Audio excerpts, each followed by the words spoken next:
اچھا سر، اب ہم جیسے ہمارے پاس ایک فلسفہ ہے اور ایک سائنس ہے اور ایک مذہب ہے، اور تینوں اپنے حساب سے ہمارے بہت سے سوالوں کا جواب دینے کے دعوے دار ہے یا دیے ہے یا جس طرح.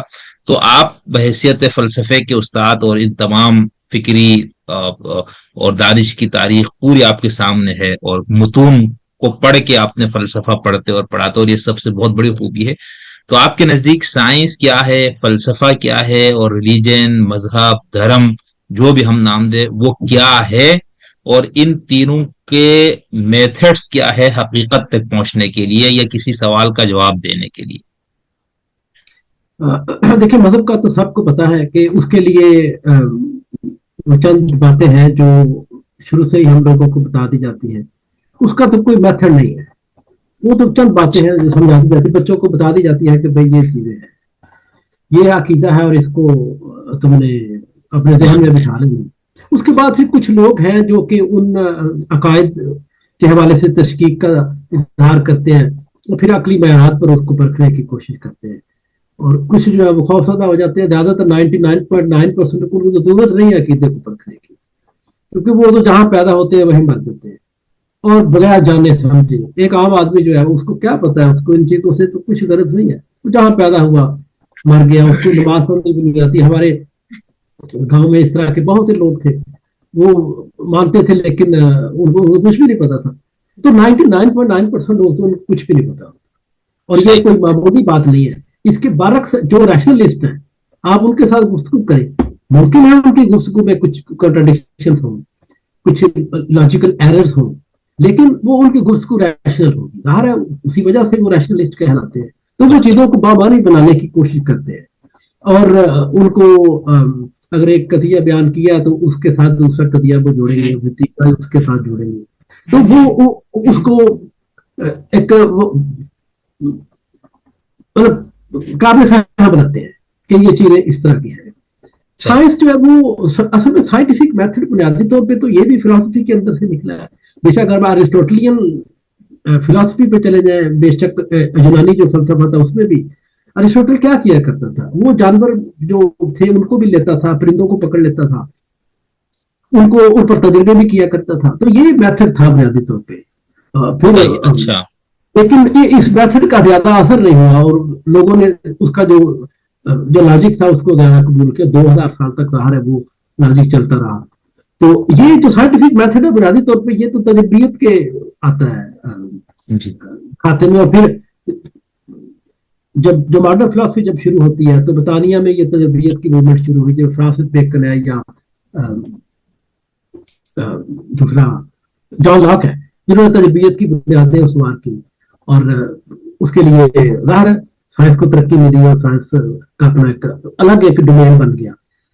صحیح. لیکن جو فلسفی ہے، فلسفی سائنس کی طرح پرٹیکولیرٹیز کے ساتھ براہ راست اسی مشاہدے سے جو کائنات کے ساتھ تعلق ہے اس طرح قائم نہیں کرتی. وہ اسی طرح کرتی ہے کلیہ، کیونکہ جو فلسفی ہے بنیادی طور پہ یہ یونیورسل سے بحث کرتی ہے، صحیح. اور یونیورسل کو اسی طرح اخذ کرتی ہے اور ان کو منطق کی شکل دیتی ہے. فلسفی کا زیادہ جو معاملہ ہے وہ منطق کے ساتھ ہے. سائنس کا جو زیادہ وہ مشاہدہ اور تجربہ، اور تجربے کے بعد تھیوری، اور تھیوری جو ہے اس کو بھی اس کی بھی ڈیولپمنٹ. تھیوری کے ساتھ جو تعلق ہے سائنس کا وہ بھی خارجی حقیقت کے ساتھ ایک ڈائلیکٹک کا ریلیشن ہے. کبھی تھیوری اس کو تقویت دیتی ہے، کبھی جو خارجی مشاہدہ ہے وہ اس کو تقویت دیتا ہے. تو یہ صحیح. دونوں چیزیں اس طرح چلتی رہتی ہیں. لیکن سائنس صحیح. کی جو اصل پاور ہوتی ہے ظاہر ہے وہ تو مشاہدہ تجربہ ہی ہوتا ہے. تو جو فلسفی ہے، فلسفی کی بہت سی ڈائمینشنس ہیں، بہت سی ڈائمینشن. جب تجربیت بتاتے خود ایک فلسفی کے اندر ایک موومنٹ پیدا ہوئی تھی. مادیت تھی، مثالیت تھی، تجربیت تھی. آج کل لاجیکل پازیٹیوزم ہے. اس سے پہلے جو ریشنلزم تھا جو جرمنی میں شروع ہوا. پھر ایک جو انلائٹمنٹ پروجیکٹ تھا فرانس میں، بالکل الگ ڈائمینشن پہ تھا. تو فلسفی جو ہے وہ ملٹی ڈائمینشنل ہے اس حوالے سے. لیکن صحیح. پھر بھی جو جرمن فلسفی کے تک آتے آتے فلسفی جو ہے وہ بالکل ریزن کے تابع آ گئی. اب دیکھیں 20ویں صدی میں جو چیلنج درپیش ہوا فلسفی کو، یہ بڑی دلچسپ بات ہے کہ فلسفی کا یہ دعویٰ تھا کہ وہ ایبسولوٹ ہے، اور اس نے کوئی بھی ایسا इशू नहीं छोड़ा, कोई ऐसा माकूला, कोई ऐसा गैप नहीं छोड़ा कि जिसको अपने से बाहर रहने दिया और उसको रैशनलाइज नहीं किया। अब ये बहुत बड़ा दावा था, और ये इस दावे को कार्ल मार्क्स और फ्रेडरिक एंगल्स ने कबूल कर लिया। उन्होंने कहा था कि हेगल के साथ फिलॉसफी खत्म हो जाती है, मतलब अब आगे नहीं बढ़ सकती, क्योंकि हेगल ने जो जिस तरह गैप्स को फिल किया है, जाहिर है अब नए गैप्स निकलेंगे, नया कोई ना कोई कजिया सामने आएगा, तो फिर ही वो उसके फलसफे में कोई ना कोई खराबी जो है या कोई ना कोई कंट्राडिक्शन जो है वो उसको आइडेंटिफाई किया जाएगा। ये फिर 20वीं सदी में इन्होंने रीजन पर जब अटैक किया तो इन्होंने लिंग्विस्टिक का सहारा ले लिया, जुबान का, कि जुबान के अंदर एक इस तरह का डिफरेंस, ये फिर हमारी गुफ्त को बिल्कुल अलग समझ पे चली जाएगी कि डिफरेंस DIFFERA, ई से नहीं ए से, और उसके अंदर इन्होंने कहा कि वो इल्तवा और डिफरेंट फर्क भी है और इल्तवा भी है, और ये रीजन के मुकम्मल तौर पर हिसार नहीं आता, क्योंकि रीजन जो है वो उसको डिटरमिन, उसको मुतय्यन नहीं कर पाती, और क्योंकि रीजन के वो हिसार में आता ही नहीं है कि वो रीजन उसको मुतय्यन करे। तो यहां से इन्होंने समझ लिया कि रीजन पर बहुत बड़ी हमने चोट कर दी है, जब पोस्ट मॉडर्निस्ट ने, खासकर दरिदा और इस तरह के दूसरे लोग। सही। तो ये है इनका जो डोमेन है, इन तीनों की अलग है। और मजहब की डोमेन मैं इसलिए समझता हूँ कि वो सिरे से कोई डोमेन इसलिए नहीं है क्योंकि मजहब जो है वो जब बात करता है, जब कोई मुतकल्लिम या जब कोई भी शख्स जब मजहब को रैशनलाइज करने की कोशिश करता है, तो वो मजहबी टूल्स को इस्तेमाल नहीं करता, उसको अपने टूल्स ही देखने पड़ते हैं, उसको जानना पड़ता है कि इल्लत और मालूम क्या होती है, उसको जानना पड़ता है कि वहदत और कसरत में क्या ताल्लुक है, यूनिटी क्या है, प्लुरैलिटी क्या है, उसको ये जानना पड़ता है कि एग्जिस्टेंस और नॉन एग्जिस्टेंस क्या होता है, इनके दोनों के दरमियान ताल्लुक क्या है। तो वो जितने भी टूल्स हैं जिनकी बुनियाद पर वो मजहब को रैशनलाइज करने की कोशिश करता है, वो मजहब के अपने नहीं है। ये सबसे बड़ी बात है, क्योंकि मजहब अपने बारे में, देखिए असूल तो यही है ना कि जो तीनों, जिसमें साइंस अपनी डोमेन पे रहती है और अपने टूल्स इस्तेमाल करती है, फिलॉसफी अपने टूल्स इस्तेमाल करती है, तो मजहब भी अपने टूल्स इस्तेमाल करता है। लेकिन मजहब ने किया नहीं। अब जितनी इल्म कलाम की जो रिवायत है, बेशक वो मसीही रिवायत है, बेशक वो मुसलमानों की रिवायत है, उस रिवायत में जितने भी टूल्स इस्तेमाल होते हैं, आप गजाली की किताब पढ़ लें, सेंट ऑगस्टाइन की देख लें, थॉमस एक्विन की देख लें, सारे वो टोटली टूल्स इस्तेमाल होते हैं।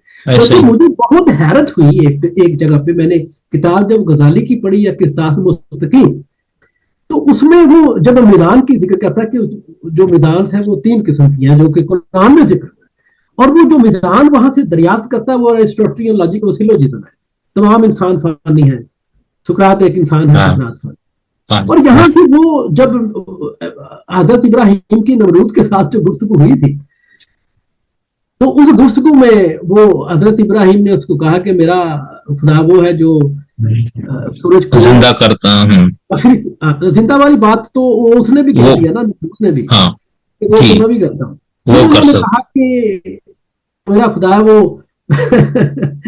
सूरज को मशरिक से चढ़ाता है और जो अच्छा, इसको उन्होंने पेश किया वो सिलोजिज्म में। अब मुझे एग्जैक्ट नहीं मेरे इस वक्त जहन में वो सिलोजिज्म इस तरह का मेरा खुदा सूरज को मशरिक से चढ़ाता है, और फिर ये कजिया कुबरा उन्होंने बयान किया, फिर कजिया सुगरा बयान के फिर नतीजा ये निकाला कि वो ये मेरा खुदा है जो चढ़ाता है, तुम्हारा खुदा नहीं है। अच्छा, अब ये जो है वो खुदा को बात बड़ी पसंद आई कि इब्राहिम ने बड़ी तगड़ी दलील दे दी है। ये कुरान में जिक्र है कि इब्राहिम ने बहुत पावरफुल दलील दी है। अच्छा, हालांकि ये दलील कोई दलील नहीं है, ये लॉजिकली बात दुरुस्त है फॉर्म के एतबार से, लेकिन कॉन्टेंट के एतबार से इसमें बड़े सवाल खड़े होते हैं। अगर फर्ज करें मैं वहां पर होता नमरूद की जगह पर, तो मैं कहता कि ये मैं चढ़ाता हूं मशरिक से, तो तुम अगर तुम्हारा खुदा तो ज़ाहिर है बहुत पावरफुल है, तुम उसको कहो मगरिब से चढ़ा के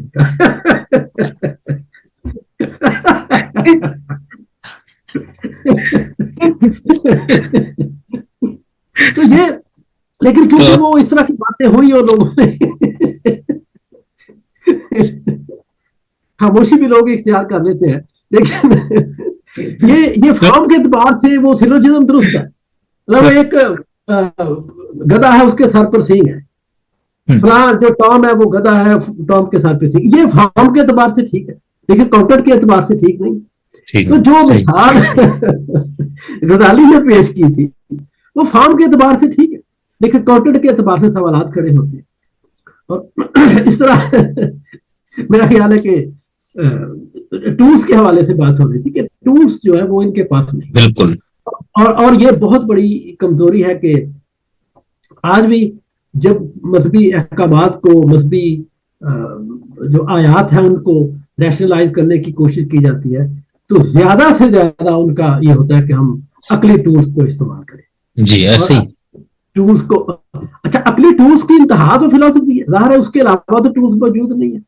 नहीं है। अकल दुरुस्त दुरुस्त तौर पर सोच रही है या नहीं सोच रही वो तो मंतिक बताएगी।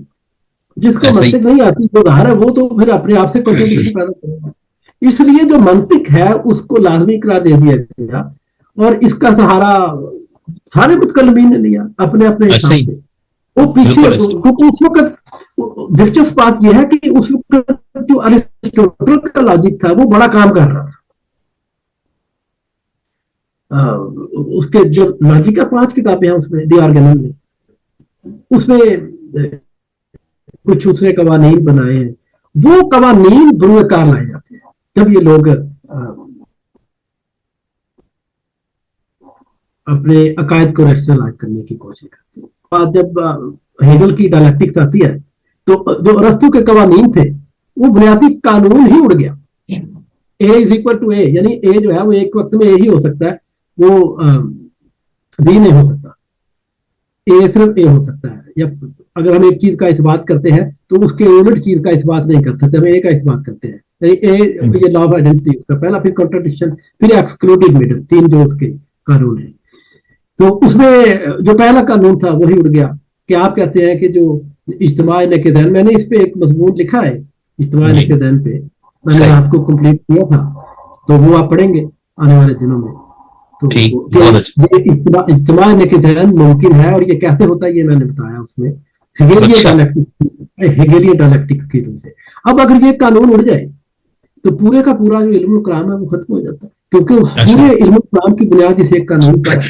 ये कानून जब उड़ जाता है, जो हालांकि जो तीसरा कानून है एक्सक्लूडेड मिडल वो पहले उड़ चुका हुआ है, उसको जो मॉडर्न डिडक्टिव लॉजिक का उसने उड़ा दिया था।